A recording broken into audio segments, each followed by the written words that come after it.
Hi, this is Dr. Gregory Sadler. I'm a professor of philosophy and the president and founder of an educational consulting company called Reason.io, where we put philosophy into practice. I've studied and taught philosophy for over 20 years, and I find that many people run into difficulties reading classic philosophical texts.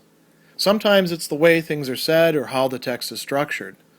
But the concepts themselves are not always that complicated, and that's where I come in. To help students and lifelong learners, I've been producing longer lecture videos and posting them to YouTube. Many viewers say they find them useful.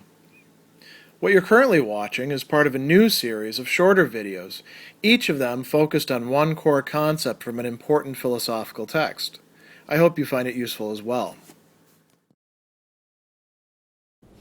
Within the self-consciousness section of Hegel's Phenomenology, one of the key developments that he narrates for us that tells us about the very nature of our own self-consciousness is what we can call a doubling and ambiguity. There's a play on words there going on of consciousness. And he's doing this primarily in paragraphs 178 to 184. This is prior to the struggle to the death and the ensuing dialectic of master and slave, or lordship and bondage, that people tend to focus on. But this is a very important aspect of self-consciousness that he's revealing to us.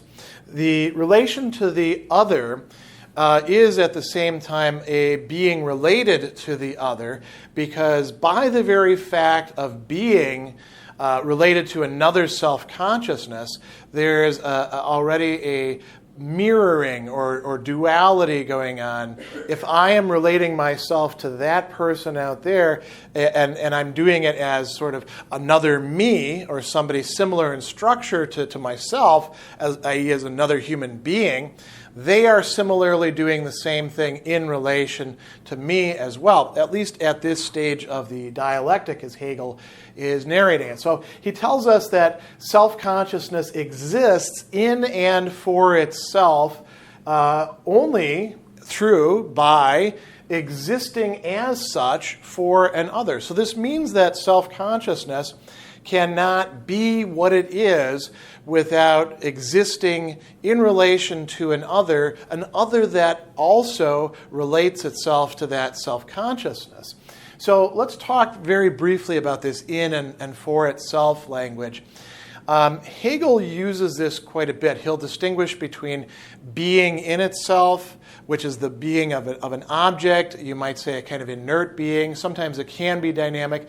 And then being for self, which is what we typically do associate with self-consciousness. I exist for myself by making my own self an object for my own thought or my own action.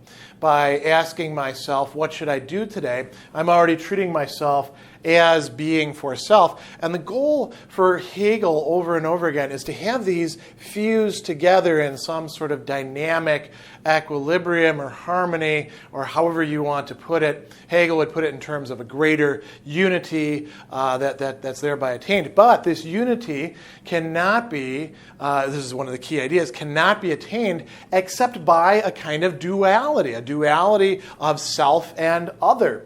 So you can't have being in itself or being for itself, or both of them, without existing as such for an other. It's in a certain sense, if you do have being in itself and being for itself, it's never quite stable. You can't be certain, to use Hegel's favorite term here. You can't be certain of your being in and for self unless it exists in terms of another. And this brings us to this key notion of recognition, Anerkennen in Hegel's German, which is getting fleshed out here a bit, the structure, the nature of human recognition of each other and its reciprocity.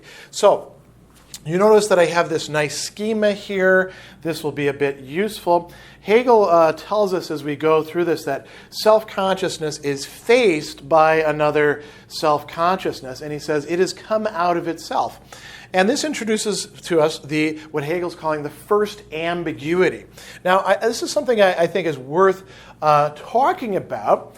The Greek word that we get ambiguity from, this ambi here, means both. or two, right? So when we say something is ambiguous, we don't mean that it's unclear. We mean that it could be interpreted multiple ways. And any unclarity that comes from that is precisely because of that ambiguity. It's a term that a lot of people misuse because they mistake ambiguity for unclarity or fuzziness or things like that. Strictly speaking, it means that there's multiple ways to interpret the situation to make sense out of things.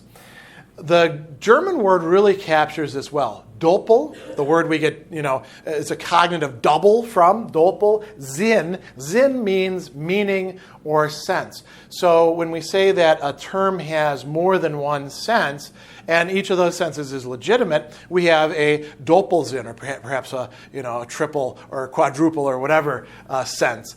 But this adequately captures what we're talking about here, because this self-consciousness is trying to figure out how it exists in relation to the other self-consciousness. So it looks at the other self-consciousness, and Hegel says, in a sense, it loses itself because it goes out of itself and then finds an other, a different person who isn't it and who is independent of it, who could withhold that recognition, who could say, I don't care about you, you don't matter, or who are you? Or whatever other sort of comportment we can think of. On the other hand, it also recognizes the other self-consciousness as other self-consciousness precisely by seeing its own self in that other self-consciousness. So what I put here is the self of self-consciousness exists outside of itself in an other. And there's desire for that on the part of that first self-consciousness that we are considering in this process. So he says it's lost itself, or it finds itself as an other being. In doing so, it has also superseded the other. And this is another key Hegelian term, aufheben, which we might think of integrating into a greater whole or transcending, sometimes as nullifying. It's trying to negotiate its relationship to the other by figuring out how is that other like itself? How does it find itself in the other, in the eyes of the other, or in the action of the other, or in the desire of the other? So Hegel then starts talking about ambiguity here. And he says, what we have is a first ambiguity, right? And we transcend that or supersede that. And that then, this supersession of otherness, becomes a second ambiguity. What does that mean? Hegel is telling us that there's multiple ways in which this can be interpreted. You could think of this as a situation in which multiple resolutions are possible or are suggesting themselves to the self-consciousness that is now confronting, engaging, hoping for something from its other who it is encountering. And he goes on and tells us that it has to supersede the other independent being in order to become certain of itself as the essential being.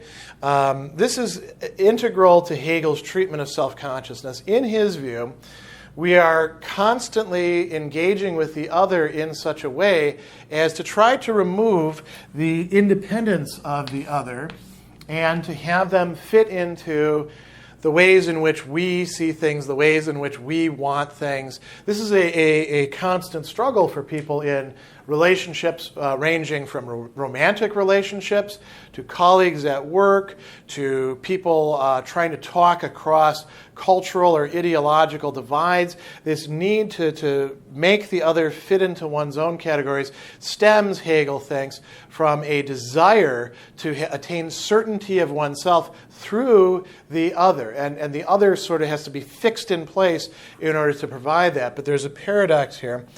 And in this case, it's that, well, what's this other doing? Is the other just taking its cues entirely from me and what my desires are and what I'm telling it? Or is this other, since it is another me, perhaps more independent than I thought it was? It also exhibits the exact same agency, the exact same desire, the same loss, the same seeing the self in the other. There are two people here, two self-consciousnesses, confront, find out that the other is doing exactly this same stuff in relation to me. He says, this movement of self-consciousness in relation to another self-consciousness has been represented, because we had to represent it in some way, as the action of one self-consciousness. But the action of the one has the double significance of being both its own action and that of the other as well. Again, this is something that is really fundamental to human beings. I'll give you a prime example of how this works. Thinking about reciprocity. When somebody does something, and they say, I'm going to do this, and it's going to affect the other, and I want the other to respond to it in a certain way, the other can come back and say, well, that's fine, but I'm going to do that too. And then this other over here oftentimes will say, no, I meant it a different way. You don't have the same qualifications or circumstances. But this other over here can say, you're really, fudging things. If it's good for the goose, it's good for the gander, as the old expression goes. What we have there is an ambiguity. We have a Doppelsinn. We have a double interpretation. One person is, doing one thing and saying, I need to interpret it this way. The other person is doing the same thing back, and their action is being interpreted in a different way when it comes to impact the first person. This is the case of, to use another folk expression, people who can dish it out but can't take it, right? We say that of a number of things. That is a reflection of a lack of reciprocity that Hegel thinks is quite likely to emerge from these situations where we have self-consciousness attempting to attain certainty of itself in its relationship to the other. What we have to recognize is that both of these are on each side. So there's a doubling of self-consciousness as well as an ambiguity that is taking place. He tells us, the other is equally independent and self-contained. There is nothing in it of which it is not itself the origin. This is a very important thought. Many people in their relationship as self-consciousnesses, trying to attain recognition from other self-consciousnesses, do not understand that what they're seeking is inherently paradoxical. What they want is recognition from another and other self-consciousness who must be independent in order to actually grant recognition. If they want to be acknowledged as self-consciousness existing in and for itself, they need to get that from another being that is likewise in and for itself. And this applies, again, to both sides. So he goes on and he tells us, the first does not have the object before it merely as it exists primarily for desire, but something that has an independent existence of its own, which it cannot just utilize for its own purposes. If I reduce the other merely to an object of my desire, I lose the other in the process and do not attain what my desire is. So he says, thus, the movement is simply the double movement of the two self-consciousnesses. Here's where a mirroring takes place. Each sees the other do the same as it does. Each does itself what it demands of the other, and therefore also does what it does only insofar as the other does the same. Action by one side only would be useless, because what is to happen can only be brought about by both. That's a very important consideration there. We can't get what we actually need in terms of reciprocity by simply demanding it or by attempting to provoke it, on the one hand, exercising our agency, or by receptively trying to seduce it out of the other.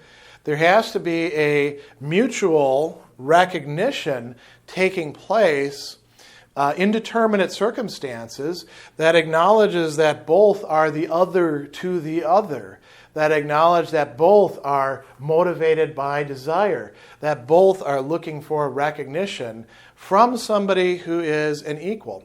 Whether or not that is possible depends, and this is the last thing that I think we should talk about here, depends for Hegel on what historical stage of consciousness we have attained. We're going to see that in the master-slave dialectic, where you don't have a high level of culture to provide sort of an apparatus to mediate recognition.